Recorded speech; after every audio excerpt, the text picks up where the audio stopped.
Voilà. Je m'excuse un petit peu, mais il faut vraiment qu'on respecte les horaires parce qu'il y a des interventions aussi cet après-midi, il y a un déjeuner tous ensemble aussi comme hier. Et en fait, pour les derniers intervenants, c'est hyper important que vous soyez encore là. Donc on va essayer vraiment de respecter le plus possible les horaires et nous en sommes tous responsables. Donc avant le déjeuner, nous allons prendre le temps avec Claire de Gênes, donc, qui est docteur en psychologie, qui travaille pas loin d'ici en Gironde, dans le même groupe d'associations, donc aussi à Page, et qui est on va dire, une grande spécialiste de ce qu'on appelle les troubles sensoriels et des adaptations, et aussi pour proposer des adaptations pour y pallier. Merci Claire. Donc, je reviendrai m'asseoir 10 minutes avant la fin. Parfait. Merci Sophie. Tout d'abord, bonjour à tous. Merci beaucoup à la page 86 de m'avoir invité à intervenir. C'est toujours un très grand plaisir. Merci particulièrement à Séverine. Voilà, je suis très honorée d'être présente aujourd'hui pour aborder une nouvelle fois la question des particularités sensorielles chez les personnes avec TSA. Mais aujourd'hui, je vais me centrer sur l'enfant et l'adolescent avec TSA. Je viens d'essayer le fauteuil auto, donc je suis parfaitement détendue pour cette intervention. Voilà, merci beaucoup, c'était parfait. Donc, on va aborder différents points aujourd'hui. Une petite intro, notamment pour évoquer les particularités sensorielles et situer un petit peu le contexte de l'étude que je vais vous présenter. Je vais vous décrire l'échelle ESA-EA, donc pour lesquelles nous venons de faire les études de validation. Et puis, je vous présenterai quelques résultats de l'étude et un cas clinique pour ensuite conclure sur les enjeux et les perspectives autour de l'évaluation et des interventions en termes de sensorialité. Dyssensorialité, et si on était tous concernés ? Donc déjà, voilà une petite question qui vous est adressée. Estimez-vous que plus de 50% des personnes que vous accompagnez présentent des particularités sensorielles ? Je vais vous demander, j'aimerais bien que la salle soit allumée, que je puisse voir les mains levées. Qui pense ça ? Donc déjà, vous avez une première raison d'écouter cette intervention jusqu'au bout. Voilà. Une deuxième raison, je pense, estimez-vous que vous pouvez présenter des comportements qui pourraient être qualifiés d'étranges par les autres ? Vous-même, je ne vais pas demander à vos voisins parce que ça risque de mettre des difficultés. Donc vous avez une deuxième raison d'écouter ce topo jusqu'au bout. Et je confirme, ne serait-ce qu'au dîner hier soir, il y a des personnes qui vont se reconnaître, mais je ne vais pas les nommer, qui ont fait la grimace quand ils ont vu les haricots verts arriver, ma voisine qui a trié les aliments dans son assiette pour ne pas manger les tomates cerises, un convive qui a troqué son dessert pour avoir un supplément de dessert au chocolat. Je peux vous citer beaucoup d'exemples. Alors là, je sais que je ne vais plus être invitée au dîner, c'est le risque. Mais en tout cas, l'idée, au-delà de la plaisanterie, c'est bien de vous éveiller sur cette sensorialité et ces particularités sensorielles qui touchent tout le monde. Alors bien sûr, dans des proportions qui peuvent être plus ou moins importantes, avec des impacts qui peuvent être plus ou moins sévères au quotidien. Mais on va le voir, en tout cas, ces particularités sensorielles, même si aujourd'hui je vais me centrer sur l'autisme, parce que dans l'autisme, on sait que ces particularités sont exacerbées et peuvent avoir des impacts majeurs au quotidien. Mais en population générale, beaucoup de personnes peuvent aussi avoir des gènes sensoriels, voire des aversions sensorielles, ou au contraire des besoins sensoriels auxquels il va être important de répondre. Donc la sensorialité, qu'est-ce que c'est ? Il y a eu beaucoup de travaux dans ce domaine, notamment ceux de Jean Herz, qui a défini finalement l'intégration sensorielle comme le fait qu'avant d'apprendre à lire, écrire, calculer, nous devons donner une signification à ce que nous voyons et entendons. Nous devons être capables de planifier nos mouvements et d'organiser notre comportement. On sait que il y a beaucoup de choses qui se jouent dans le traitement sensoriel et notamment que nous allons capter finalement les stimuli sensoriels avec des récepteurs sensoriels qu'on a dans toutes les zones du corps que l'on va traiter au niveau cérébral avec des processus d'intégration sensorielle qui vont nous permettre de pouvoir organiser les informations sensorielles auxquelles on est confronté, de pouvoir leur donner une signification et du coup de proposer une réponse, qu'elle soit émotionnelle, comportementale, cognitive, adaptée. Pour cela, on a un mécanisme également au niveau du système nerveux central qui est la modulation sensorielle, qui joue un rôle de filtrage sur les informations sensorielles. Et cette modulation sensorielle va nous permettre d'inhiber les stimulations qui ne sont pas pertinentes à traiter, par exemple les bruits de fond dans la salle. J'entends des gens tousser, donc j'essaie de ne pas être trop perturbée. Et au contraire, de pouvoir, par des phénomènes aussi biochimiques excitateurs, prioriser les informations qui vont être importantes à traiter au moment dans lequel on se trouve. Et tout cela va nous permettre d'adapter nos comportements, notre communication, nos émotions et de pouvoir avoir également une régulation comportementale efficace. On sait que dans l'autisme, ces processus sont perturbés. On a souvent parlé de troubles sensoriels dans l'autisme, mais en réalité, c'est vraiment le traitement des informations sensorielles qui dysfonctionne et on ne sait pas encore trop où se jouent ces anomalies. En tout cas, en neurophysiologie, il y a beaucoup d'études sur le sujet et on a encore du mal finalement à mesurer la sensibilité exacte des personnes et on se base beaucoup du coup sur la réactivité comportementale des personnes et surtout quand elles sont dyscommunicantes pour justement avoir des hypothèses sur cette sensorialité perturbée ou au contraire les préférences sensorielles des personnes. La prévalence des difficultés d'intégration sensorielle, quand on regarde les dernières données, vous voyez que les chiffres parlent d'eux-mêmes. Quasiment toutes les personnes avec TSA sont concernées. Il y a un consensus des études autour de 90% des personnes avec TSA qui présenteraient des particularités de traitement sensoriel. Quand on évoque tout TND, on est environ à 70%, 60% dans le TDAH. Donc je pensais que c'était important également de le mettre en évidence parce qu'on en parle très très peu pour les enfants, les ados et les adultes qui présentent un trouble de l'attention et une hyperactivité. Et 5 à 15% en population générale, on a des chiffres qui varient selon les études, mais ça veut dire qu'on peut tous être concernés, en tout cas par ces particularités de traitement sensoriel. Et là, aujourd'hui, je vais faire un focus sur les troubles du spectre de l'autisme, mais mon message du jour, ça va être aussi de dire que dans les TND, on a tendance à sous-évaluer ces particularités de traitement sensoriel, à peu les prendre en compte au quotidien, et pourtant, on sait que ça peut avoir un impact majeur, et notamment sur le plan des apprentissages scolaires, la régulation comportementale, la communication, la réciprocité sociale, l'adaptation au quotidien, etc. Les impacts des troubles du traitement sensoriel, ils sont multiples. On a beaucoup d'études aujourd'hui qui ont pu le démontrer. Évidemment, il peut y avoir des difficultés d'adaptation à l'environnement, mais également, on sait que ces particularités sensorielles peuvent constituer un obstacle à l'expression des compétences. Et on a trop souvent tendance à conclure que la personne ne sait pas faire, alors qu'il peut y avoir des facteurs environnementaux, des stimulations sensorielles qui peuvent constituer une entrave à l'expression de ses compétences au quotidien. Donc attention, on en parlait hier notamment sur les mesures de quotient intellectuel, et on voit bien que c'est une photographie à un instant T, et si on fait l'évaluation dans des conditions sensorielles qui sont très inconfortables pour la personne, ça va altérer ses compétences attentionnelles et donc on va peut-être trop vite conclure, par exemple, à une déficience intellectuelle qu'on aurait peut-être pas du tout mise en évidence dans d'autres conditions environnementales. Donc attention à ces facteurs-là qui peuvent avoir un impact très très important justement sur cette mobilisation cognitive et attentionnelle. Des problèmes d'apprentissage donc, et de performance scolaire. Aujourd'hui, ça a été largement démontré. D'ailleurs, il y a des études récentes chez des adultes, des jeunes adultes avec autisme de haut niveau.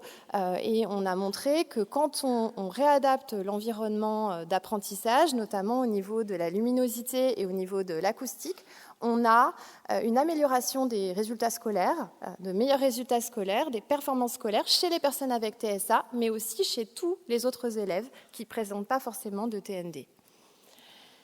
On peut avoir des troubles du comportement également qui peuvent se manifester autour d'agitation, d'impulsivité, mais également des attitudes de repli pour se protéger des stimulations gênantes, des troubles alimentaires, des autostimulations, des automutilations. On sait que les personnes qui présentent des troubles sensoriels ont 3 fois plus de risques de développer des troubles du comportement externalisés.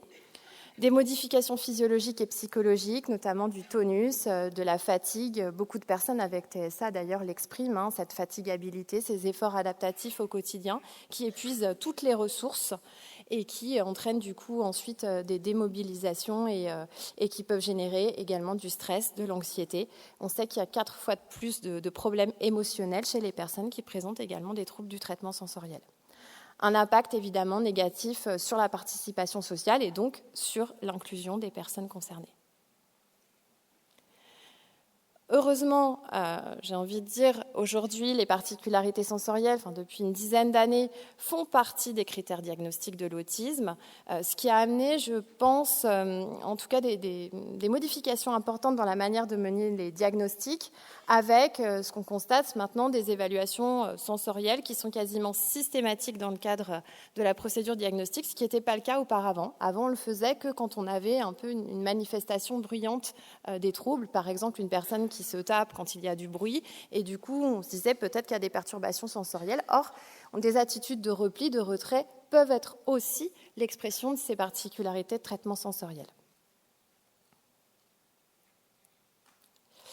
Les particularités sensorielles peuvent toucher toutes les modalités sensorielles et je pense qu'il est important de le rappeler parce que là aussi, en tout cas ce que je constate au quotidien, c'est que trop souvent on se focalise sur une ou deux modalités sensorielles, souvent l'audition, je ne vous ai pas donné cette modalité au hasard parce qu'on a souvent des manifestations comportementales qui sont associées à des hyperréactivités au bruit, mais on a tendance à pas toujours considérer ou questionner l'ensemble des modalités sensorielles et notamment tout ce qui est proprioceptif et vestibulaire, alors qu'on sait que ces deux modalités qui sont souvent très perturbées dans l'autisme et que ces modalités ont un impact très très important. Quand on regarde la pyramide du développement, on considère les modalités proprioceptives, tactiles et vestibulaires comme le socle de la pyramide qui va être support au développement des autres modalités sensorielles et des compétences.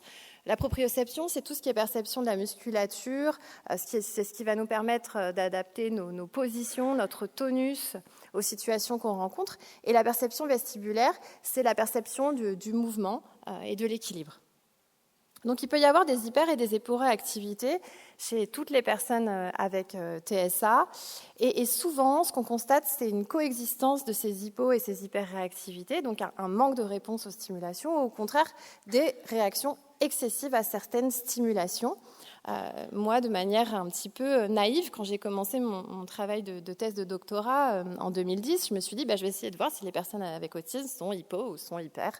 On voit que c'est un petit peu plus compliqué que ça dans la réalité et qu'on a des grosses variations, même à certains moments de la journée, qu'on peut avoir coexistence de ces hypo et ces hyperréactivités sur une même modalité sensorielle et qu'une personne n'est jamais hyporéactive, par exemple, à tous les sons ou hyperréactive à tous les contacts tactiles, par exemple, et il faudrait une étude extrêmement détaillée des types de stimuli pour étudier les profils de réponse des personnes à ces stimulations.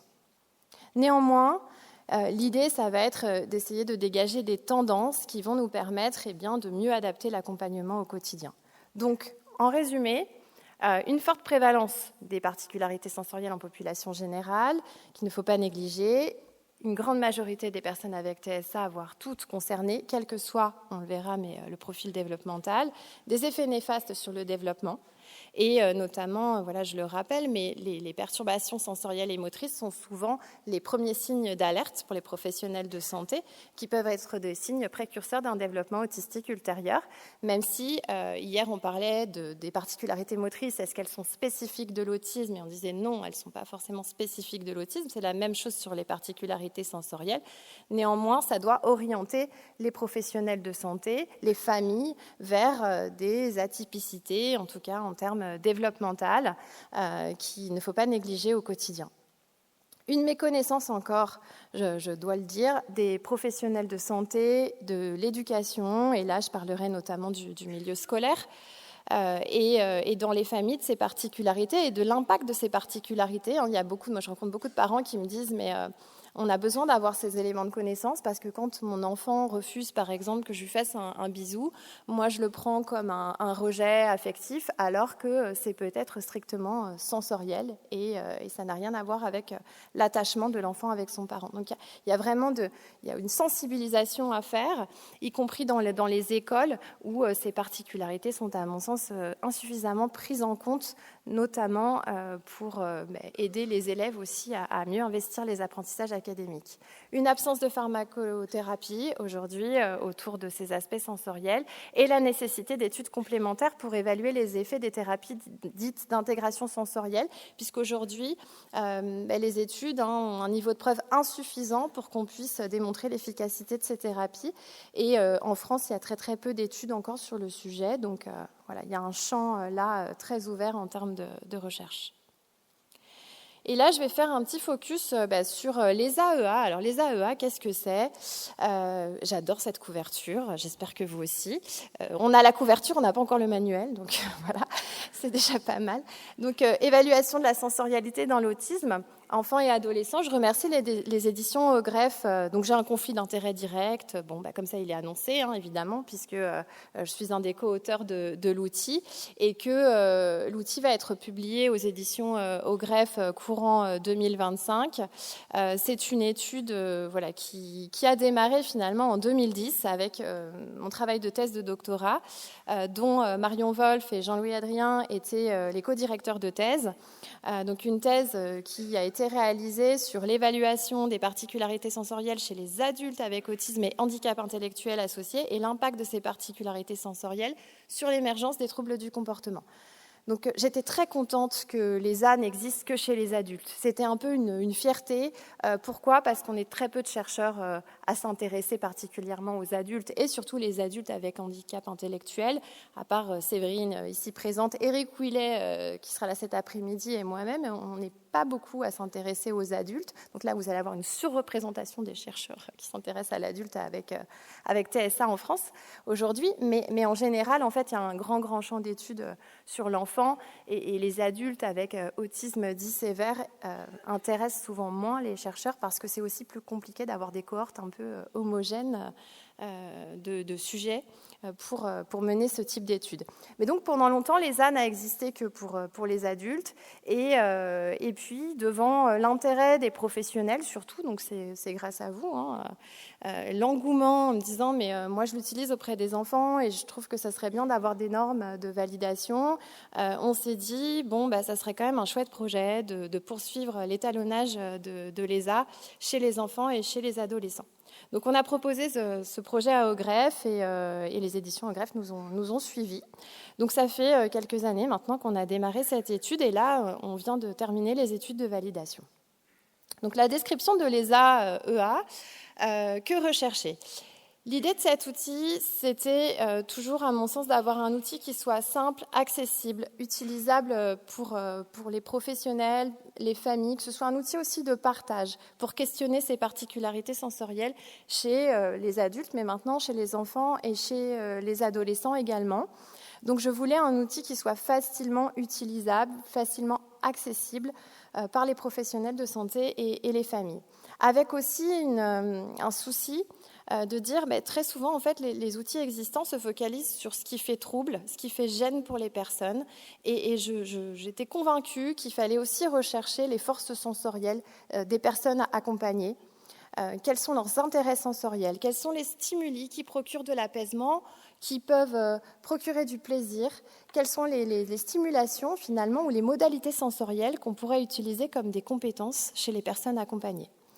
Les AEA, c'est aussi l'idée de dire on va questionner l'ensemble des modalités sensorielles pour obtenir un profil général qui va nous donner des tendances. Alors, je n'ai pas la prétention de dire qu'on va vraiment rechercher tout ce qui peut gêner la personne ou tout ce qui peut lui plaire, mais on va avoir une représentation générale de son profil sensoriel qui va nous donner une ligne de base et qui va permettre de proposer des interventions qu'on pourra ensuite réajuster au quotidien. Donc c'est d'abord une méthode, c'est d'abord une démarche finalement dans la pensée pour mieux organiser les observations autour du profil sensoriel des personnes accompagnées.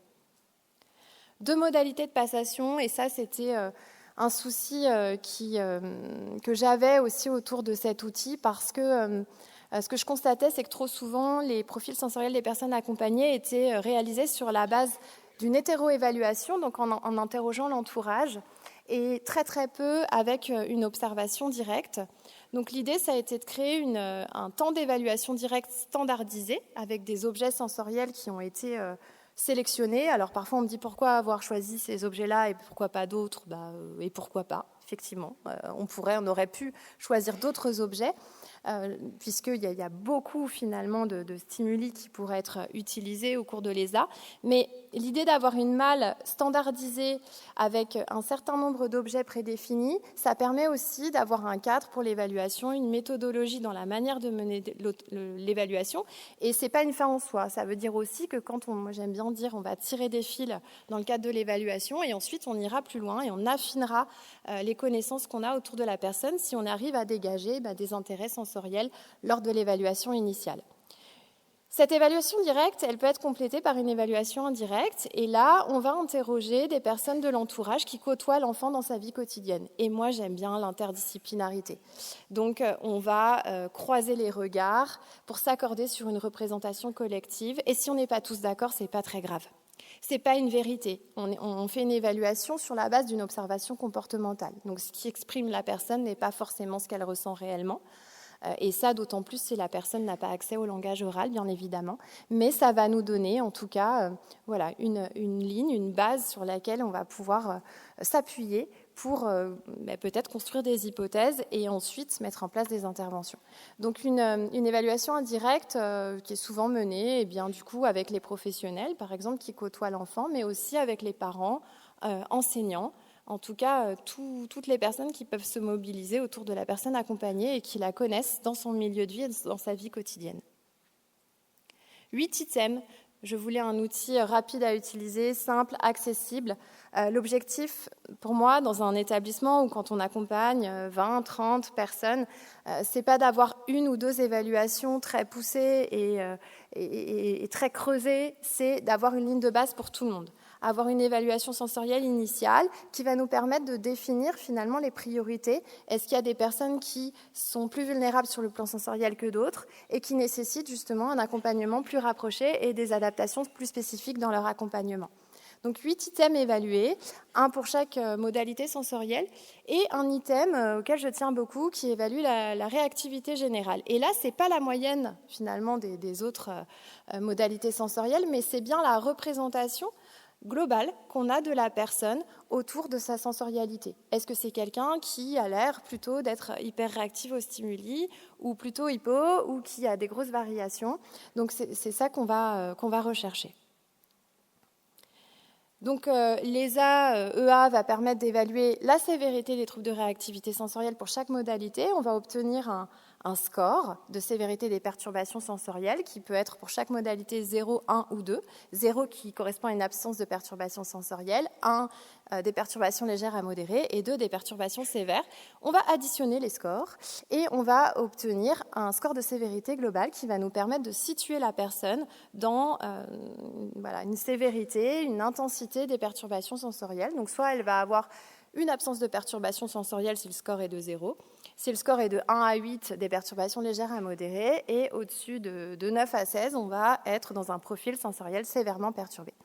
Et ce qui est important, au-delà finalement de ce score, ça va être toutes les informations qualitatives qu'on va recueillir autour de la personne.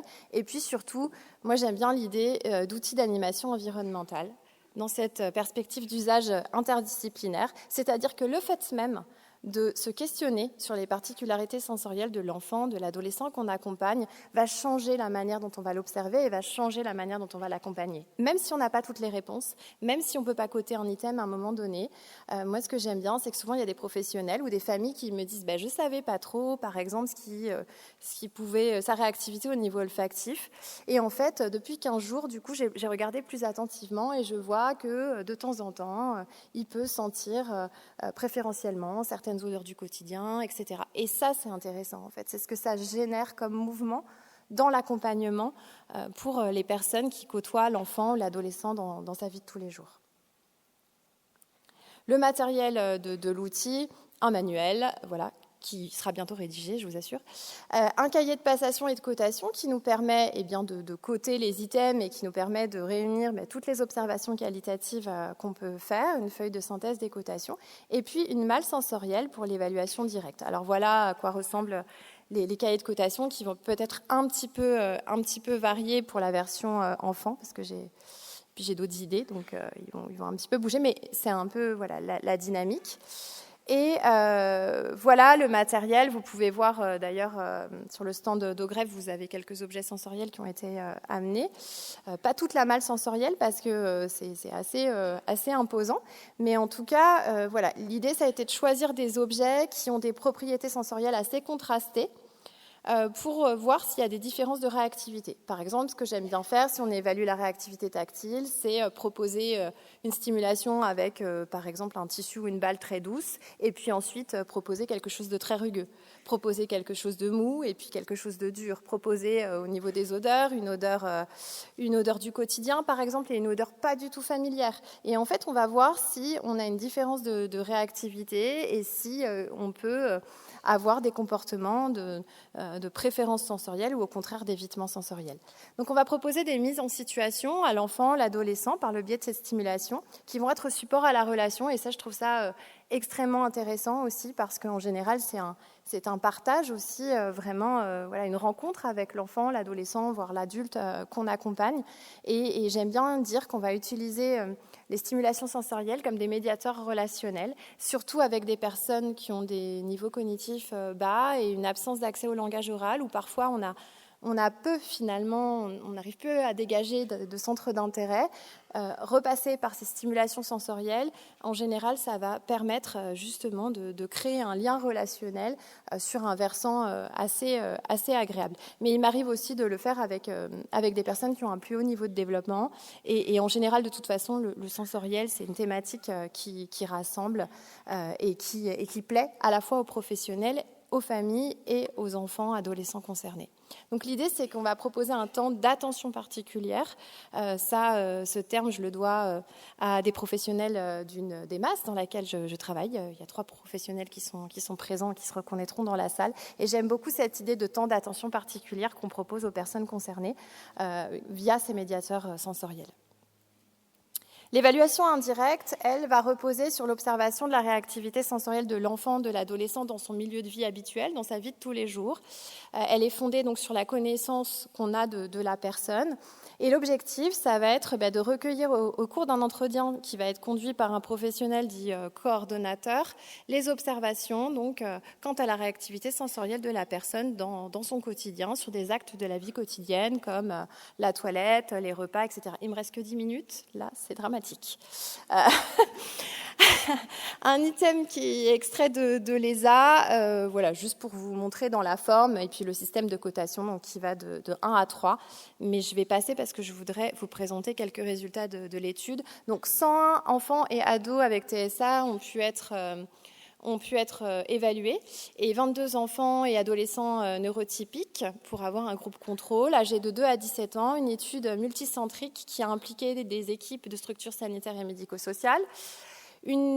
Beaucoup d'évaluations qui ont été réalisées, puisque au-delà de l'évaluation sensorielle, pour mieux qualifier notre cohorte, on a demandé une évaluation diagnostique avec les outils recommandés, ADOS-ADI pour aussi qualifier la sévérité des troubles autistiques, une évaluation cognitive avec des outils standardisés, une évaluation des comportements socio-adaptatifs à l'aide de la Vineland 2.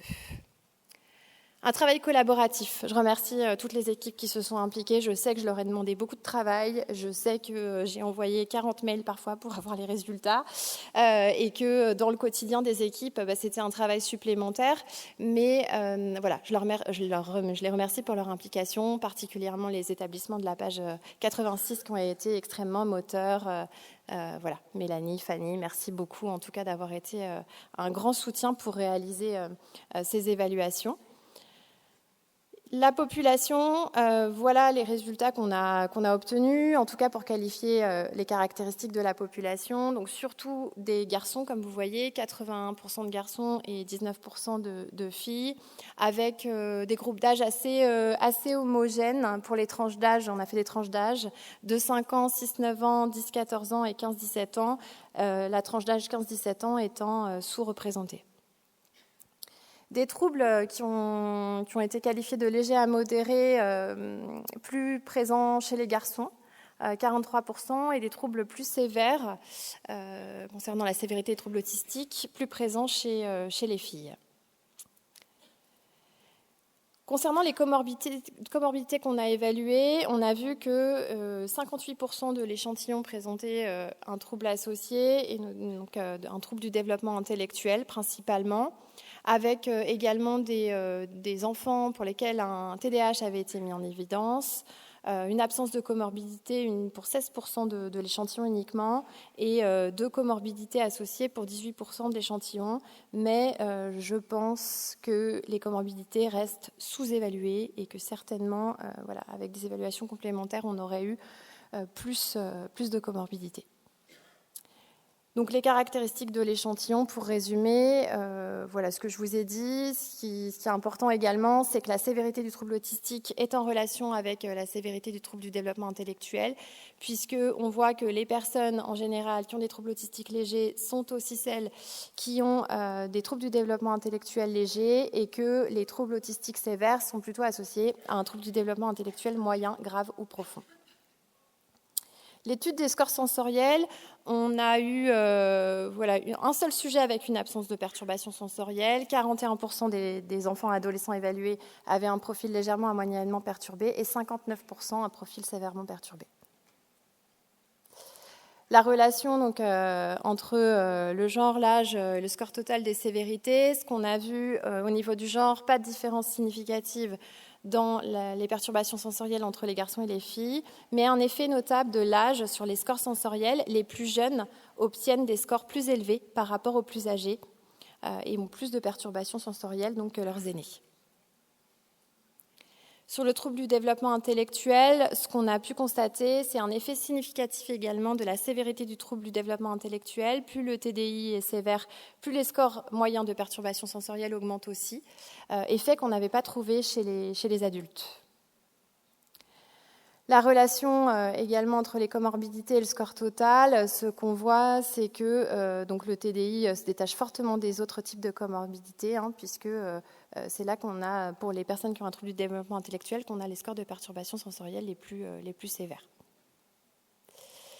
Pour la Vineland, ce qu'on a pu voir, c'est que les trois domaines, communication, socialisation et autonomie, sont liés aux résultats sensoriels. Plus le niveau adaptatif est faible, il y a une faute d'orthographe, plus les perturbations sensorielles tendent à être sévères également.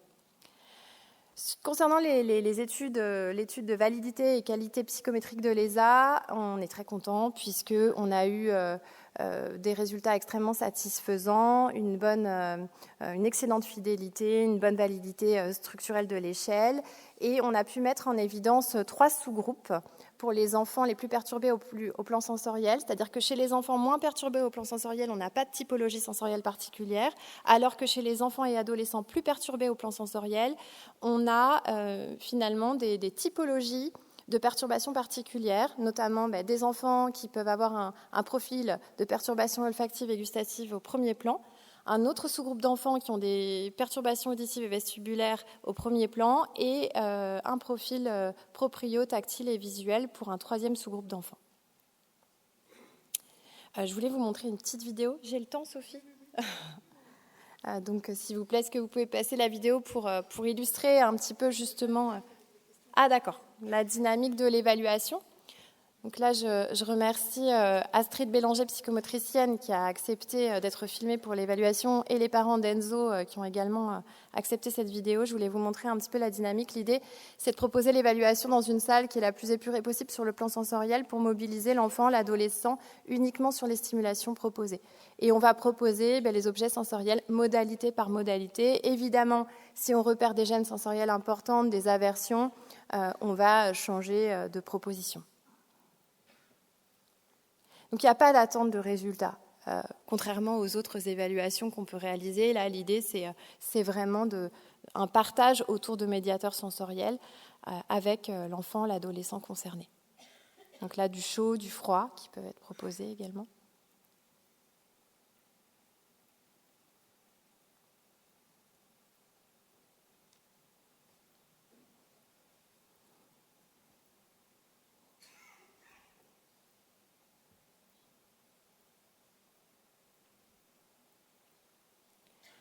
Donc on va avoir deux types de propositions. On va voir comment l'enfant et l'adolescent, enfin ce qui fait des objets de manière spontanée, et on va aussi avoir des propositions un petit peu plus structurées où là on va voir comment il réagit à des stimulations que nous on va engager.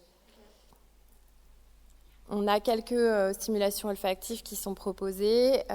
J'ai souhaité qu'il n'y ait pas trop d'odeurs proposées, puisque de toute façon l'idée c'est pas d'avoir tout le spectre des odeurs, ça serait impossible à proposer lors de l'évaluation, mais quelques odeurs qui sont très contrastées les unes des autres, et de voir s'il y a un intérêt qui se dégage ou au contraire des gènes qui se dégagent. Et à la suite de ça, par exemple, si on repère un intérêt, on pourra proposer un atelier olfactif plus détaillé pour affiner le profil sensoriel olfactif, par exemple, de l'enfant ou de l'adolescent accompagné. Là, l'idée, c'est aussi de pouvoir proposer des stimulations qui peuvent être connues dans la vie quotidienne, mais aussi des stimulations qui sont moins proposées, en tout cas spontanément, comme des stimulations vibratoires.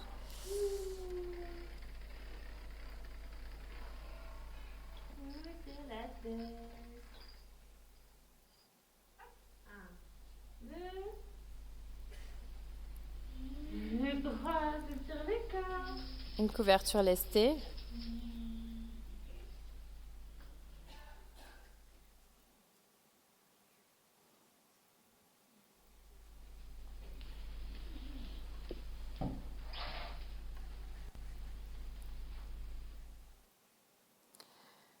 Donc voilà, pourquoi on a choisi Enzo ? Parce que c'est un enfant pour lequel on voyait qu'il y avait beaucoup de perturbations au plan sensoriel, ou en tout cas beaucoup de recherches sensorielles dans le quotidien qui entravaient l'accès aux apprentissages. Donc vous voyez que Enzo a un score de 13 sur 16, qui est le score maximal qu'on peut atteindre, donc beaucoup de perturbations sur le plan sensoriel, avec une prédominance des particularités sur le plan tactile, auditif, proprioceptif et visuel. Donc l'idée aussi, c'est d'avoir un compte-rendu qui soit très très fonctionnel, c'est-à-dire mettre en évidence les principaux comportements de recherche sensorielle ou alors de gènes sensoriels qui sont mis en évidence pendant l'évaluation.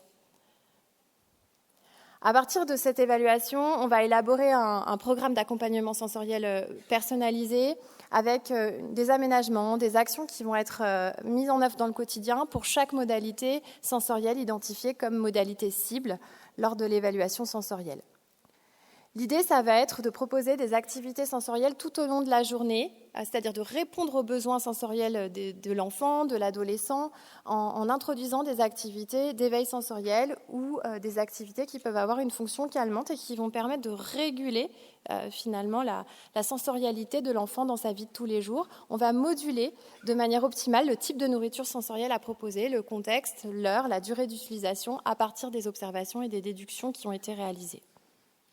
Donc voilà par exemple le projet d'accompagnement sensoriel d'Enzo. Moi je propose toujours des choses très, très visuelles, c'est-à-dire l'idée là par exemple sous forme de tableau pour qu'on puisse très rapidement avoir une cohérence dans les propositions qui sont faites et les mettre en œuvre dans le quotidien de l'enfant, l'adolescent accompagné. La psychomotricienne a aussi fait un suivi d'intervention sensorielle plus spécifique sur une période de 3 mois en mettant en évidence les stimulations ou les précautions à prendre au quotidien sur les modalités cibles. Et l'idée, bien entendu, ça va être d'évaluer l'efficacité des interventions au quotidien par du recueil de données. Elle a proposé également une fiche sensorielle que j'aime beaucoup. Donc, c'est quelque chose qu'on met en place maintenant beaucoup pour les enfants et les adolescents à accompagner parce que du coup, là aussi, très rapidement, on a une idée de ce qu'on peut proposer à l'enfant dans sa vie de tous les jours. Voilà, j'ai besoin d'eux, ce que je n'aime pas au niveau sensoriel et avec quoi je peux m'apaiser, par exemple. Bon, c'est un exemple qui peut être construit d'une autre manière, mais on voit que ces outils très simples peuvent être partagés dans tous les environnements de vie de l'enfant. Des interventions qui doivent être ciblées et évaluées. Là aussi, des photos de propositions avec du matériel adapté qu'on peut proposer dans la vie quotidienne des personnes. Et là, par exemple, un fauteuil proprioceptif avec des temps, du coup, qui vont être planifiés tous les jours. Par exemple, avant le temps de repas, là, c'était une jeune femme pour laquelle, avant le temps de repas, on proposait systématiquement un temps dans le fauteuil proprioceptif pour lui permettre de s'apaiser, pour mieux supporter le temps de repas en collectivité par la suite, ou encore un temps sur la cacahuète, puisqu'elle aime les stimulations proprioceptives et vestibulaires qui lui apportent énormément de plaisir quand elle est dessus. En pratique, une architecture qui doit être pensée, j'en ai pas beaucoup parlé là, mais importance de bien penser l'adaptation environnementale, puisqu'on sait qu'une bonne adaptation sensorielle environnementale va avoir des impacts sur l'émergence des comportements socio-adaptatifs, des espaces qui doivent être pensés, aménagés avec différentes, finalement, moi je préconise d'avoir des choses modulables sur le plan sensoriel, qu'on puisse enrichir en stimulation, mais aussi réduire en stimulation en fonction des espaces, et puis de travailler sur le tempo sensoriel pour qu'on ait un tempo sensoriel qui soit posé pour la personne en fonction de ses besoins. Les apports de l'ESA-EA, mieux évaluer le profil sensoriel et suivre l'évolution tout au long de la vie. Je crois que ça, je suis assez contente qu'on ait pu faire ça, c'est-à-dire avoir un outil qui va être utilisable tout au long de la vie des personnes, puisque maintenant l'outil est validé étalonné sur une population âgée de 2 à 59 ans. Donc de pouvoir utiliser le même outil en réévaluation pour étudier la trajectoire sensorielle au fil de la vie. Pouvoir évidemment prévenir l'apparition de troubles du comportement, en tout cas ceux qui seraient liés à des facteurs sensoriels, et avoir une démarche d'utilisation interdisciplinaire de l'outil dans un objectif d'animation de l'environnement, une meilleure adaptation de l'environnement, une meilleure identification des profils singuliers et, in fine, une meilleure qualité de vie des personnes accompagnées. Une version adulte, je vous le disais, qui est disponible depuis 2019. Voilà, et conclusion, synthèse,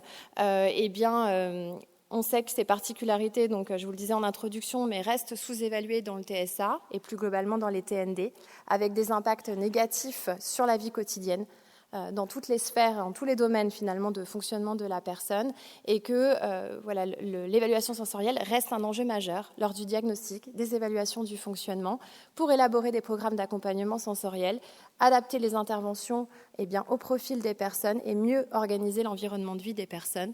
Considérer chaque fois le confort sensoriel comme une approche prééducative. Quand j'enseigne une compétence à la personne, est-ce que je lui enseigne cette compétence dans un environnement qui est favorable à sa mobilisation attentionnelle? Et les perspectives, évidemment, c'est de pouvoir généraliser cette évaluation sensorielle et avec un enjeu d'évaluation d'efficacité, évidemment, des interventions qui sont proposées.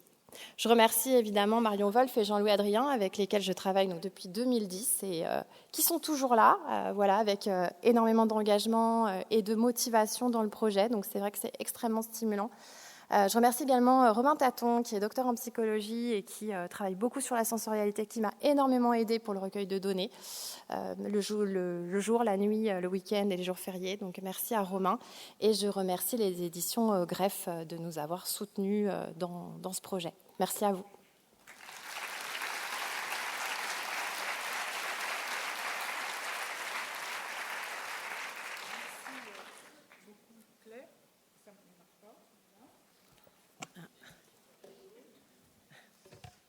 Ça marche.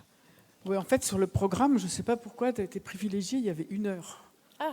Oui, mais tu as pris la place de Caroline Demilly, donc c'était Caroline qui était privilégiée. Et donc c'est bon du coup? C'est parfait. Eh bien c'est bien. Tu as 1/4 d'heure de plus. Donc ça permet, je ne sais pas pourquoi, cette intervention, c'était 1 heure. Donc il y a un peu de temps pour les questions avant la dernière intervention. Tu m'as fait parler super vite pourtant là à la fin. Bah non, mais c'est bien, et pas tant que ça, parce qu'il reste 5-6 minutes pour 2 ou 3 questions, et c'est un sujet à question, particulièrement. Donc il y a ici une question, 3 questions, ça pourrait être bien. Super. Ça marche, oui. Bonjour, Didier Lucchio, pédopsychiatre. J'avais une question, est-ce que vous savez s'il y a des projets pour évaluer tout ce qui est sensorialité interoceptive, entre autres la fatigabilité, mais aussi tous les autres termes, satiété, faim, nociception, thermique et tous ces trucs-là. Je sais qu'il y a quelques projets sur la fatigabilité pour essayer que la personne s'auto-évalue elle-même pour éviter d'aller jusqu'à l'effondrement, jusqu'à l'épuisement, avec des outils numériques, mais je ne sais pas si vous en connaissez, vous, des études de ce type-là. Non, ou pas. je n'ai pas du tout connaissance là, de projets de recherche dans ce domaine, mais il y en a peut-être et je serais contente de les connaître s'il y en a. J'en connais un, c'est l'AFEPA, là, ils sont branchés dessus avec Morgane Obino, oui, sur essayer d'évaluer justement les indices prédictifs de la grande fatigabilité, pour adopter des stratégies d'apaisement avant d'arriver à l'effondrement, et pour tous les profils TSA. Non, mais je pense que c'est absolument nécessaire. Donc, Et bonjour, juste à côté, une autre question, Grégory Widmer. Alors, il y en a qui m'ont entendu chanter hier soir. J'ai une question de petite. Sur la validation des données, vous avez pris une population qui, typiquement, et on le voit dans le DSM-5, est représentée comme suggérant qu'il y a un sous-diagnostic des filles, des femmes en général. Est-ce que vous avez prévu d'essayer de valider avec une population plus large? Parce que si c'est un nouvel outil qui arrive, autant essayer de le valider et de trouver des moyens de mieux repérer pour justement arriver à un sex ratio un peu plus convenable qu'une cote de 1 pour 4. Et aussi sur des activités sensorielles qui sont peu fréquentes, comme couper les cheveux, couper les ongles, on en parlait avec Didier. Est-ce que vous avez aussi travaillé des choses? Parce que c'est très, très compliqué. Merci pour vos questions. Bravo pour la prestation d'hier soir. Je suis impressionnée. Alors pour la première question, je pensais pas qu'on aurait ces résultats avec une sous-représentation aussi marquée des filles dans la cohorte, mais on n'a pas pu faire autrement. J'ai envie de dire, ça a déjà été très compliqué d'atteindre la cohorte initiale qu'on souhaitait d'évaluation des 100 enfants et adolescents, parce qu'avec toutes les évaluations qu'on demandait, diagnostic cognitif, Vineland, sévérité de l'autisme, obtenir l'accord des familles, filmer les évaluations directes, aller former les équipes, etc. C'est parce qu'ils sont tous peut-être accompagnés dans le médico-social. Et ils sont tous accompagnés dans le médico-social. Et il y a déjà plus de garçons que de filles qui sont dans le médico-social. Donc j'en suis aussi attristée. Je pense que ça serait mieux d'avoir aussi plus de connaissances à ce sujet. Et j'ai évoqué Romain Taton à la fin de ma présentation qui lui a adapté le profil sensoriel de Bogdachina avec une grosse cohorte et il a mis en évidence des profils très singuliers au niveau de la sensorialité chez les femmes. Donc je pense qu'il aura des résultats d'études à nous proposer très prochainement sur ce sujet.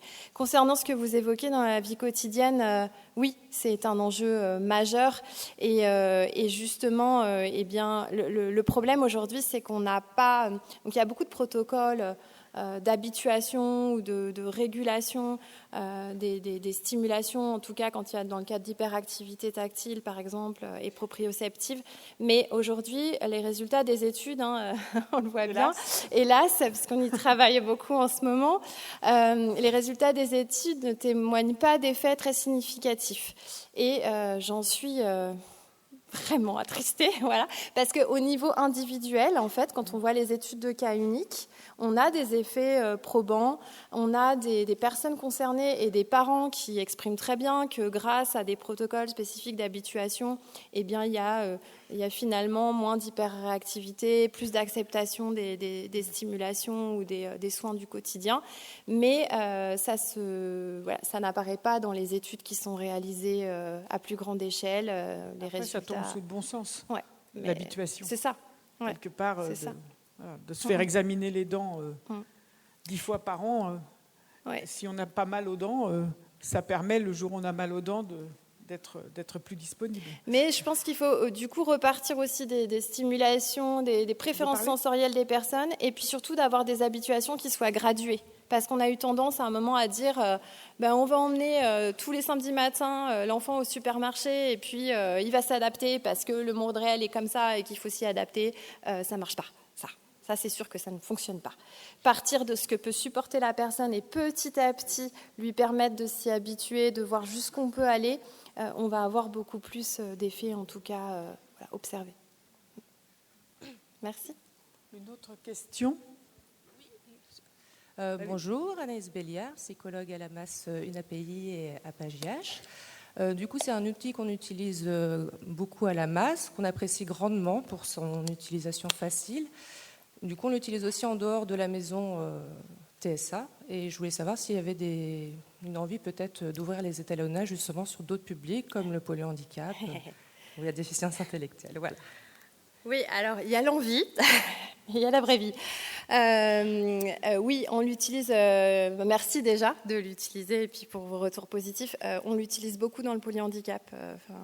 Moi, tous les établissements de la Page Gironde utilisent l'ESA dans le polyhandicap. De toute façon, il n'y a pas d'outil valide et donc j'ai envie de dire, ils peuvent l'utiliser, il n'y a pas de problème. On a fait des adaptations, j'ai la chance de travailler avec des ergothérapeutes, des psychomotes qui ont vraiment adapté aussi les outils et les stimulations au polyhandicap. Par exemple, sur les stimulations gustatives, il a fallu adapter les choses, notamment pour les personnes qui ne peuvent pas manger solide, ou au niveau vestibulaire, on a adapté, en plus il y a des professionnels dans la salle de la masse, mais on a adapté les outils pour qu'on puisse avoir un système de balancelle où on met le fauteuil et du coup, on peut tester la réactivité vestibulaire de la personne même si elle est en fauteuil, c'est assez génial.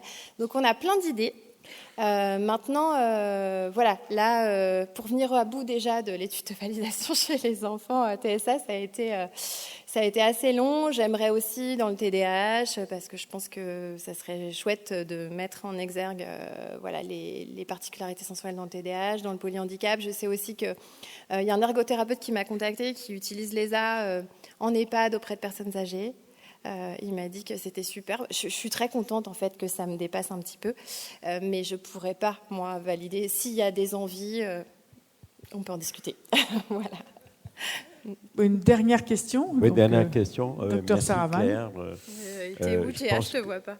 Là, il est là, docteur. Ah oui, merci. Merci Claire d'avoir précisé toutes ces particularités sensorielles. Moi, je dis toujours à mes collègues, moi, si je n'ai pas ce bilan, je ne peux pas faire un examen clinique. C'est clair, net et précis. Donc, il me faut impérativement ce bilan sensoriel. Évidemment, on a beaucoup parlé dans les TSA. Moi, je l'utilise également dans le polyhandicap parce que j'en ai beaucoup. Donc, je l'ai mis en place. Alors, ce n'est pas ton échelle, hein, parce qu'il fallait que ce soit un peu simple. Donc, j'ai appelé Olga, que je connais. Si je peux, elle va venir bientôt. Et je mets donc en place le profil simplifié d'Olga Bogdachina. J'ai mis en place dans les masses où il y a du polyhandicap et on retrouve les altérations sensorielles qu'on a beaucoup décrit dans les TSA, donc je retrouve exactement les mêmes choses. On l'a mis en place aussi dans les TDI et on retrouve la même chose aussi, les altérations sensorielles. Finalement, on retrouve dans tous les TND, y compris dans les TDAH. Donc, parce qu'on n'a jamais fait ça, par contre, je veux dire, à l'heure actuelle, je n'ai pas fait une recherche, je n'ai pas fait une étude, je ne suis pas dans le cadre de l'étude, je suis sur le terrain, j'essaie de comprendre quelque chose. Et dans le polyhandicap, je retrouve exactement les mêmes altérations sensorielles et on a pu modifier, c'est ça qui est important depuis la prise en charge, grâce à ça. Que ça soit éducatif, que ça soit même thérapeutique. Merci Gia, tu as tout à fait raison. Et effectivement, oui, on travaille beaucoup avec de centres experts en handicap sur les soins somatiques que tu as accompagnés d'ailleurs et qui nous demandent en systématique maintenant une évaluation sensorielle pour mieux ajuster les consultations et l'adaptation des consultations. Et je pense que c'est fondamental, effectivement. Je crois que c'est fondamental et comme tu dis aussi, je pense qu'on ne connaît pas, on ne sait toujours pas le vieillissement sensoriel. Moi, je le fais tous les 5 ans. C'est clair, je le refais tous les 5 ans pour voir l'évolution. Là, j'en ai 30 personnes TSA, je vois bien l'évolution. Mais je crois que là aussi, il y a un champ à ouvrir sur l'évolution de ces trajectoires. Je vois comment ça va vieillir, ce profil sensoriel. Tout à fait, merci. Eh bien, merci Claire. Je vais te laisser regagner ta place.